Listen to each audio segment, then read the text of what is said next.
Good evening అండి. నా పేరు డాక్టర్ వంశీధర్ పుట్రేవు. నేను cancer speciality surgeon, Brinda cancer hospital. So ఈ ధనలక్ష్మి అనే ఈ 11 ఏళ్ల ఒక గిరిజన బాలిక పాడేరు ఏజెన్సీలో ఉండే పాపకి అన్ఫార్చునేట్లీ మామూలుగా టొబాకో స్మోకింగ్ వల్ల వచ్చే నాలుక క్యాన్సర్లు వస్తుంటాయి. కానీ 11 సంవత్సరాల పాపకి ఎటువంటి హ్యాబిట్స్ ఏమీ ఉండవు. అలాంటి ఒక పాపకి అన్ఫార్చునేట్గా నోట్లో నాలిక మీద క్యాన్సర్ రావడం జరిగింది. అది కూడా ఆల్మోస్ట్ ముందర భాగంలో ఉన్న 2/3 ఆఫ్ టంగ్ మొత్తం మనకి క్యాన్సర్తో ఇన్వాల్వ్ అవ్వడం జరిగింది. కనీసం మంచినీళ్ళు తాగడానికి కూడా వీలు కాని పరిస్థితిలో ఉండే స్థితిలో మన హాస్పిటల్కి రావడం జరిగింది.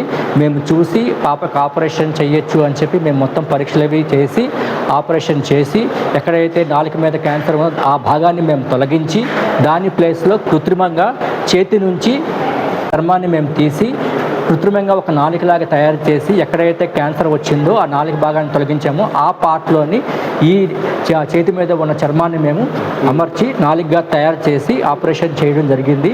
ఆల్మోస్ట్ మా టీం అంతా కలిసి ఒక 7 గంటలు శ్రమించి ఈ ఆపరేషన్ చేశాము.